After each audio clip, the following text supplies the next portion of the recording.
नमस्कार, आप देख रहे हैं इंडिया वॉइस। मैं हूं आपके साथ जोही सिंह। बुलेटिन की शुरुआत करते हैं। लखनऊ से खबर सामने आ रही। उप मुख्यमंत्री केशव प्रसाद मौर्य ने की बैठक।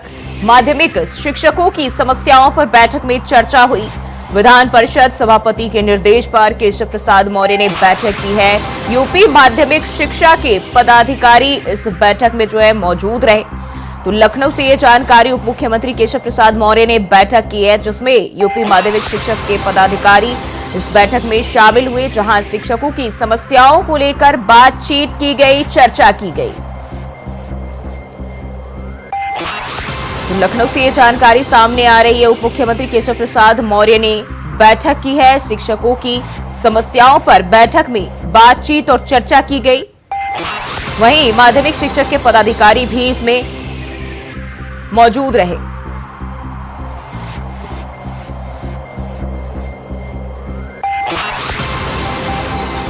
तो लखनऊ से यह खबर सामने आ रही है। केशव प्रसाद मौर्य ने बैठक की है और विधान परिषद सभापति के निर्देश पर उप मुख्यमंत्री ने यह बैठक की, जिसमें शिक्षकों की समस्याओं पर बातचीत और चर्चा की गई।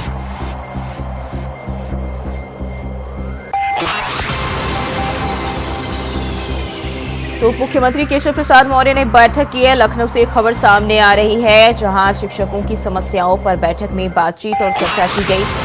विधान परिषद सभापति के निर्देश पर केशव प्रसाद मौर्य ने बैठक की है और यूपी माध्यमिक शिक्षक के पदाधिकारी इस बैठक में शामिल हुए।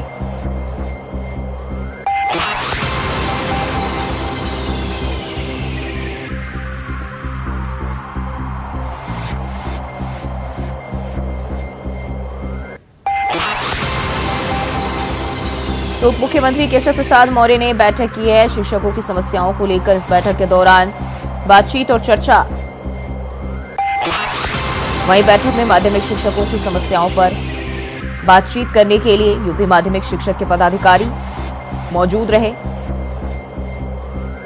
विधान परिषद सभापति के निर्देश पर उप मुख्यमंत्री ने बैठक की है।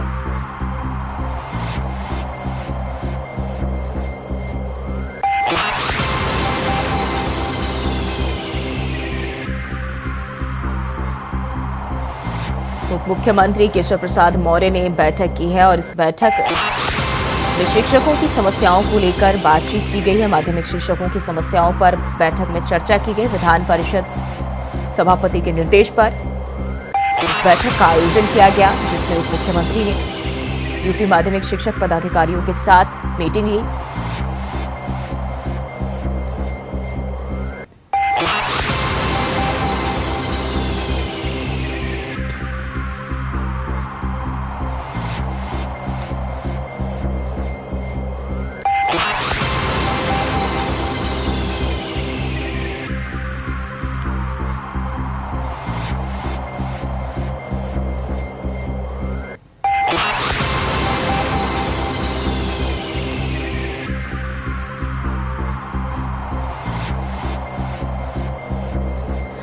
और इसी खबर पर ज्यादा जानकारी के साथ प्रियम पाठक, ब्यूरो चीफ लखनऊ से हमारे साथ जुड़ गए हैं। प्रियम, यहाँ उप मुख्यमंत्री ने माध्यमिक शिक्षकों की समस्याओं को लेकर बैठक की है। किस तरह की बातचीत की गई, क्या जानकारी सामने आ रही है बैठक को लेकर?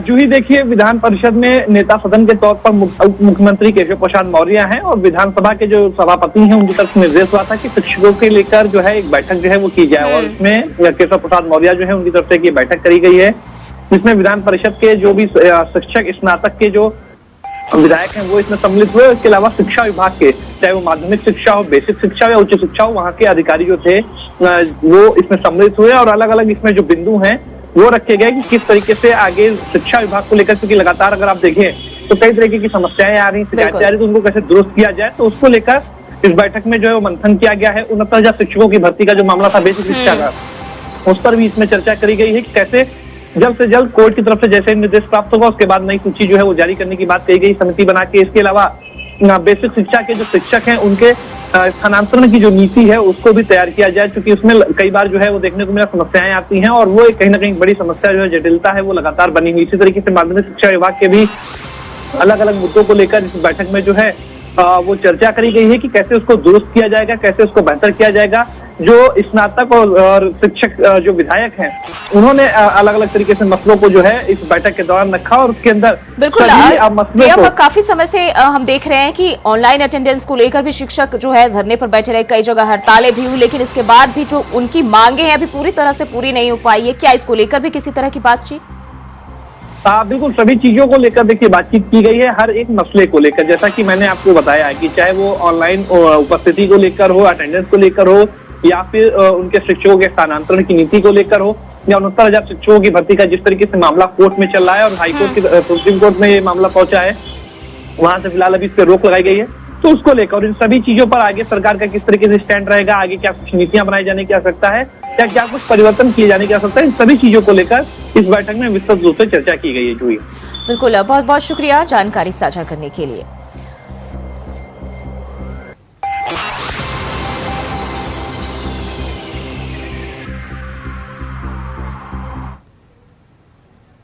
और वहीं बीएसपी सुप्रीमो मायावती ने एक्स पर किया पोस्ट। मायावती ने कांग्रेस अन्य पार्टियों पर साधा निशाना। कांग्रेस को अपने बुरे दिनों में दलित याद आते हैं, तो मायावती ने कांग्रेस पार्टी पर यह बड़ा हमला बोला है। कहा अब इनको दलितों को मुख्यमंत्री बनाने की याद आ रही है।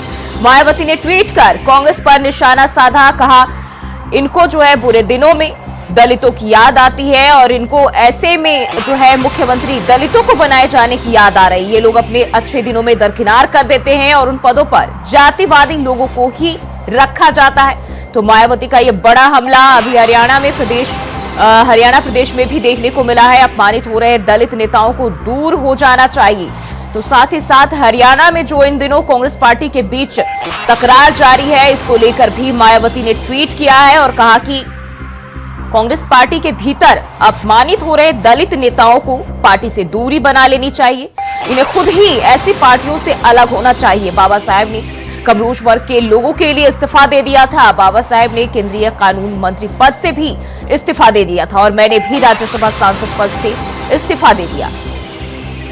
तो मायावती का ये बड़ा हमला कांग्रेस पार्टी पर और उन्होंने कहा कि ये लोग अपने अच्छे दिनों में दलित नेताओं को दरकिनार कर देते हैं और बुरे दिनों में इन्हें दलित नेताओं की याद आती है। साथ ही साथ हरियाणा में कांग्रेस पार्टी के बीच अंतरकलह जो चल रही है, इसको लेकर भी निशाना साधा और उन्होंने कहा कि ऐसे नेताओं को खुद ही पार्टी से दूरी बना लेनी चाहिए।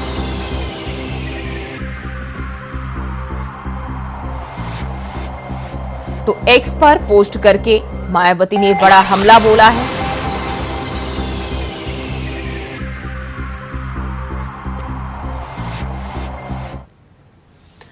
वहीं लखनऊ से एक और खबर सामने आ रही। संपत्ति का विवरण न देने वाले कर्मचारियों पर एक्शन। ऐसे कर्मचारियों के डीडीओ का भी रोका जाएगा वेतन। मानव संपदा पोर्टल पर 30 सितंबर तक दर्ज करना है विवरण। मुख्य सचिव ने सभी विभागों के अध्यक्ष को पत्र भेजा है। तो लखनऊ से यह जानकारी। संपत्ति का विवरण न देने वाले कर्मचारियों पर सख्त एक्शन और 30 सितंबर तक विवरण दर्ज करना है। मुख्य सचिव ने सभी विभागों के अध्यक्ष को पत्र भेज दिया है। अगर बात करें कर्मचारियों की, कितने लोगों ने अपना ब्यौरा दिया है, तो केवल 90% कर्मचारियों ने ही अपना ब्यौरा दिया है। वहीं सीएस के पत्र में डीडीओ स्तर से नियमित समीक्षा के निर्देश भी दिए गए हैं। तो लखनऊ से यह खबर सामने आ रही है। मानव संपदा पोर्टल पर 30 सितंबर तक विवरण दर्ज कराना है और इसको लेकर सभी विभागों के अध्यक्ष को मुख्य सचिव की ओर से पत्र भी भेजा गया है। वहीं 90% कर्मचारियों ने ही अपना ब्यौरा पेश किया है, दर्ज कराया है और 30 सितंबर आखिरी तारीख है जब तक मानव संपदा पोर्टल पर कर्मचारी अपनी संपत्ति का ब्यौरा दे सकते हैं।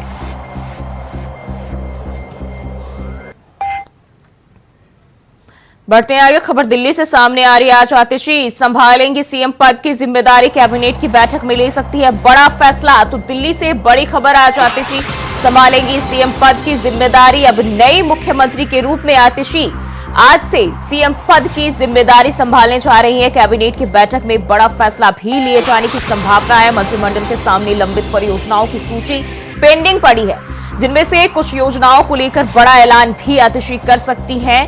तो आपको बता दें आज का दिन बेहद खास है दिल्ली के लिए, जहां बताया जा रहा है मंत्रिमंडल के सामने लंबित परियोजनाओं की भी सूची पेंडिंग है और इनमें से कुछ योजनाओं को लेकर आज बड़ा ऐलान कर सकती है। तो ये जानकारी सामने आ रही दिल्ली से और आज सीएम पद की जिम्मेदारी आतिशी अपने हाथों में ले लेंगी और अब जो है नई मुख्यमंत्री के रूप में जिम्मेदारी संभालने जा रही है आज से और संभावना है कि कैबिनेट की बैठक में कुछ बड़ा फैसला भी ले सकती है।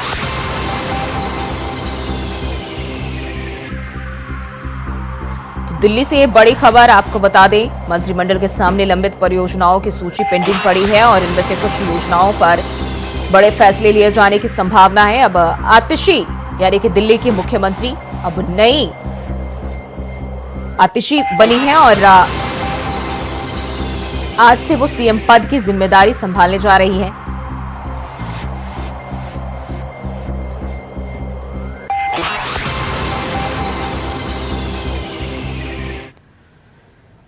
और वहीं यूपी के सुल्तानपुर में ज्वेलर्स की दुकान पर डकैती डालने वाली गैंग 14 बदमाशों की थी। इनमें से 11 बदमाशों की गिरफ्तारी हो चुकी है या फिर एनकाउंटर। यूपी एसटीएफ ने मंगेश यादव को पहले ही ढेर कर दिया और अब अनुज प्रताप सिंह को एनकाउंटर में ढेर कर दिया है। अन्य बदमाशों को या तो एनकाउंटर के बाद या फिर उन्हें घेर कर गिरफ्तार कर लिया। लेकिन इनके अलावा अब तक 3 बदमाश फरार बताए जा रहे हैं, जिनकी गिरफ्तारी के लिए पुलिस की अलग अलग टीमें लगी हुई हैं।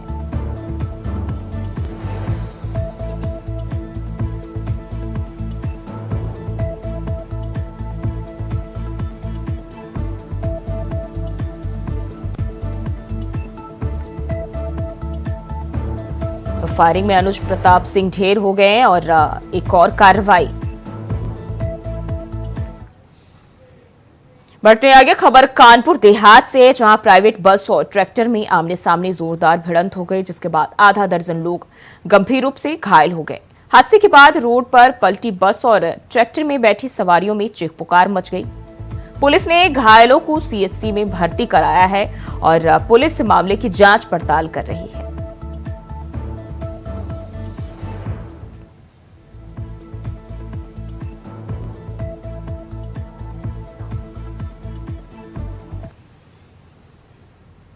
बढ़ते आगे खबर अमेठी से है, जहां पुलिस और बाइक सवार बदमाश में मुठभेड़ हो गई, जिसके बाद मुठभेड़ में अभियुक्त के बाएं पैर में गोली लग गई। पुलिस के मुठभेड़ में घायल अभियुक्त को जो है इलाज के लिए सीएचसी में भर्ती कराया गया, जहां उसका इलाज चल रहा है। बदमाश के पास से एक तमंचा, एक जिंदा कारतूस, एक खोखा और अपाची मोटरसाइकिल भी बरामद की गई है।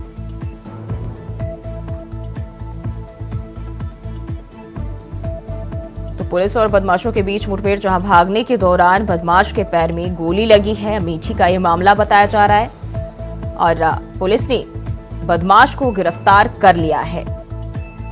फिलहाल घायल बदमाश का इलाज जारी है।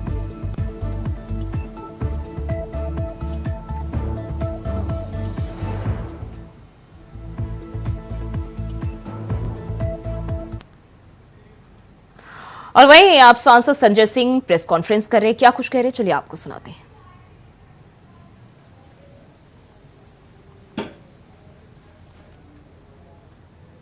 आरएसएस क्या इस बात से सहमत है कि आज भारतीय जनता पार्टी कोई राजनीतिक दल नहीं बचा, बल्कि एक अपहरण गैंग बन चुका है? आज भारतीय जनता पार्टी कोई राजनीतिक दल नहीं बचा, बल्कि पार्टियों को तोड़ने वाला एक गिरोह बन गया है।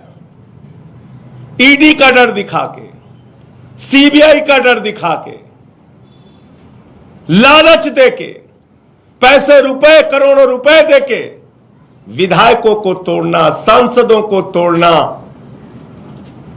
सरकारों को गिराना, पार्टियों को तोड़ना, यह काम भारतीय जनता पार्टी के द्वारा जो किया जा रहा है, क्या वो सही कदम है? आरएसएस के प्रमुख मोहन भागवत जी इस पर क्या मानते हैं? नंबर 1। नंबर 2, देश के सबसे भ्रष्टाचारी नेताओं को, और जिनको किसी और ने नहीं, खुद भारत के प्रधानमंत्री ने भ्रष्ट कहा।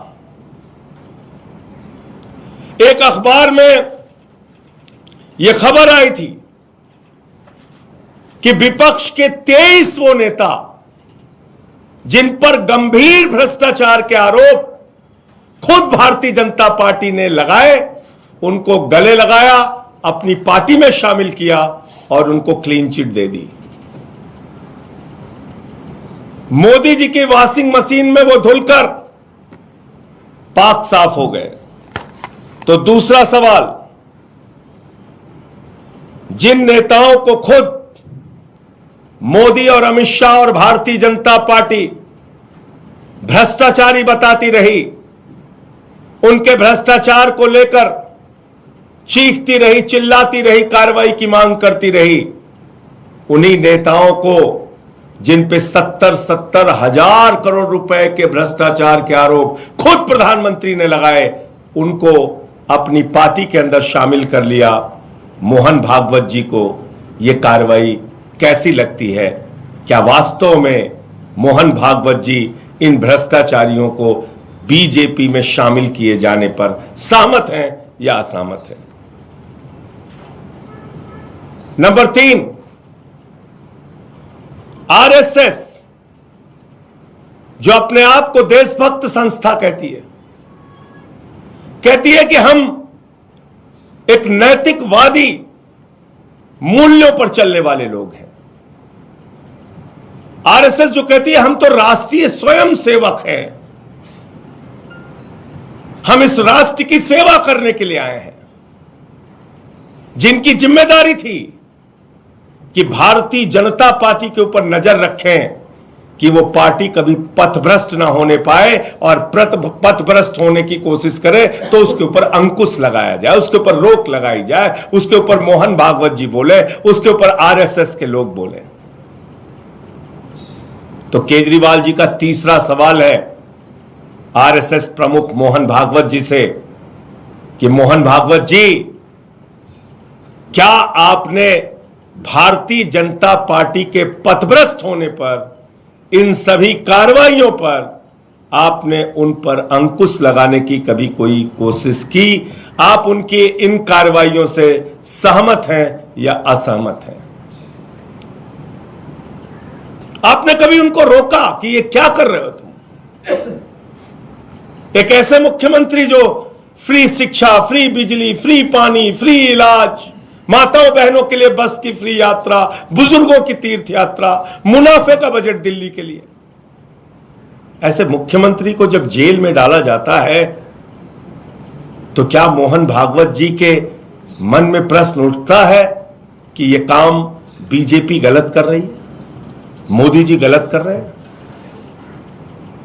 चौथा प्रश्न जो एक आरएसएस के कार्यकर्ता के मन में है, और आरएसएस का जो कार्यकर्ता बीजेपी में आया है उसके भी मन में है।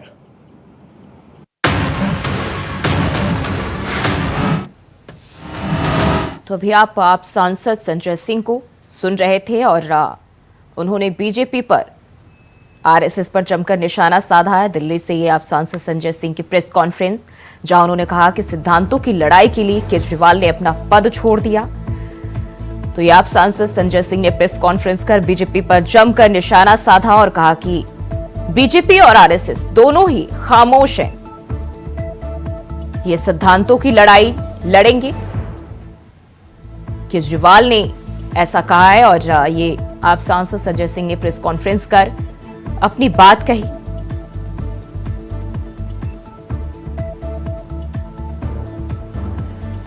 तो बात करें अगर आम आदमी पार्टी की, तो हाल ही में केजरीवाल ने सीएम पद से इस्तीफा दिया और अब जो है आज से आतिशी कार्यभार संभाल रही हैं। लेकिन जेपी नड्डा जो भारतीय जनता पार्टी के राष्ट्रीय अध्यक्ष हैं, उन्होंने खुले तौर पे कहा चुनाव के दौरान कि अब हमें आरएसएस की जरूरत नहीं है। तो क्या बेटा इतना बड़ा हो गया कि मां को आंखें दिखाने लगा? अपनी मातृ संस्था जिसकी कोख से बीजेपी पैदा हुई, उस आरएसएस को आंखें दिखाने का काम आज मोदी, जेपी नड्डा और अमित शाह कर रहे हैं। आरएसएस के प्रमुख को ये कही हुई बात कैसे लगी, उनके मन को ठेस पहुंची कि नहीं पहुंची, आरएसएस के कार्यकर्ताओं को ठेस पहुंची कि नहीं पहुंची, बीजेपी के अंदर जो आरएसएस से आए हुए लोग हैं उनके मन को ठेस पहुंची या नहीं पहुंची। चौथा सवाल मोहन भागवत जी से, दिल्ली के नेता, देश के नेता और पार्टी के राष्ट्रीय अध्यक्ष आदरणीय अरविंद केजरीवाल जी ने पूछा है। और पांचवा और अंतिम सवाल जो पूरा देश जानना चाहता है, जिसका जवाब पूरा देश सुनना चाहता है, और वो जवाब भारत के प्रधानमंत्री से भी सुनना चाहता है, आरएसएस के प्रमुख से भी सुनना चाहता है। आरएसएस ने और बीजेपी ने एक सिद्धांत निर्धारित किया अपने संगठन के लिए कि 75 साल पूरा होने पर भारतीय जनता पार्टी के नेता को अपने पद से इस्तीफा देना पड़ेगा। 75 साल की आयु पूरा करने के बाद कोई लोकसभा विधानसभा का चुनाव नहीं लड़ेगा, कोई मंत्री, मुख्यमंत्री और प्रधानमंत्री नहीं बनेगा। 75 साल में बीजेपी के नेता को रिटायर होना पड़ेगा। यह सिद्धांत आरएसएस और बीजेपी ने निर्धारित किया, अपने लिए बनाया, लेकिन अमित शाह मोदी जी के बारे में पूछने पे कहते हैं मोदी जी तो 75 साल के बाद भी देश के प्रधानमंत्री रहेंगे। मोदी जी तो 75 साल के बाद भी। तो आप सांसद संजय सिंह की प्रेस कॉन्फ्रेंस अभी आप सुन रहे थे। बढ़ते आगे, न्यूयॉर्क में प्रधानमंत्री नरेंद्र मोदी ने विभिन्न प्रौद्योगिकी कंपनियों के सीईओ के साथ राउंड टेबल मीटिंग में कहा, 21वीं सदी में तकनीकी संचालित और ऐसे समय में सिर्फ तकनीक और लोकतंत्र का संतुलन बेहद जरूरी है, क्योंकि लोकतंत्र मूल्य और तकनीक का मेल मानव कल्याण जो है की गारंटी देता है। और क्या कहा आप भी सुनिए। हमारा इलेक्ट्रॉनिक सेक्टर 150 बिलियन डॉलर से ज्यादा का है। हमारा लक्ष्य इसे 2030 में 500 बिलियन डॉलर तक ले जाने का है, ताकि इस सेक्टर में 6 मिलियन नई जॉब्स की हम आपूर्ति कर सकते हैं। इन लक्ष्यों को पाने के लिए हम इंडस्ट्री के साथ जितना ज्यादा सहयोग बढ़ सकता है हम उसके लिए तैयार है, और मैंने मेरी सिस्टम को भी प्रोएक्टिव करने की दिशा में मैं सफल रहा हूं। भारत में 500 मिलियन से ज्यादा की वर्किंग पॉपुलेशन है।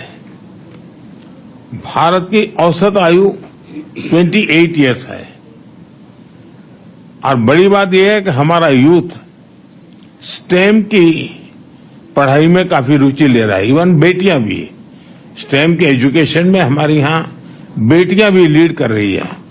और मुझे तो याद है कि एक देश में मैं वहां के एक बहुत बड़े नेता मुझे पूछ रहा था कि क्या आपके यहाँ बच्चियां स्टेम के अंदर रुचि लेती है। जब मैंने उनको आंकड़ा बताया तो उनके लिए सरप्राइज था कि भारत की बेटियां भी उन सारे क्षेत्रों में काफी कुछ कर रही है। यूथ का ट्रेनिंग एंड अपस्किलिंग, ये मैं मानता हूं कि बहुत ही फोकस रिक्वायर है, क्योंकि जिस प्रकार से टेक्नोलॉजी में अपग्रेडेशन होता ही चला जा रहा है, और स्किलिंग में अगर हम अपग्रेडेशन नहीं करते हैं तो शायद हम रुक जाएंगे। तो मेरा बल उस दिशा में भी उतना ही ज्यादा है। और इंडस्ट्री 4.0 के लिए इंडस्ट्री रेडी वर्कफोर्स, वो हम एडवांस में काम करने की दिशा में आगे बढ़ते हैं। आपका अनुभव और आपकी रिक्वायरमेंट, उसके आधार पर अगर कोई हमारे पास प्रोडक्ट मिलता है कि भाई ये हमें चाहिए, तो हम उसके आधार पर काम आगे बढ़ा सकते हैं। और एक बात सही है कि 21वीं सदी टेक्नोलॉजी ड्रिवन है। शायद ही जीवन का कोई क्षेत्र ऐसा होगा कि जिसको अब टेक्नोलॉजी ड्राइव न करती हो। किसी समय टेक्नोलॉजी का प्रभाव था, अब मैं देखता हूं टेक्नोलॉजी ड्राइव करने वाली है, लेकिन ऐसे समय में सिर्फ टेक्नोलॉजी या टेक्नोलॉजी प्लस डेमोक्रेसी, इसका एक संतुलन बहुत जरूरी है, क्योंकि डेमोक्रेटिक वैल्यूज और टेक्नोलॉजी का मिलना मानव कल्याण की गारंटी देता है, एक विश्वास पैदा करता है। एंड टेक्नोलॉजी माइनस डेमोक्रेसी, मैं समझ। और फिलहाल के लिए बुलेटिन में बस इतना ही। खबरों के लिए बने रहे इंडिया वॉइस के साथ।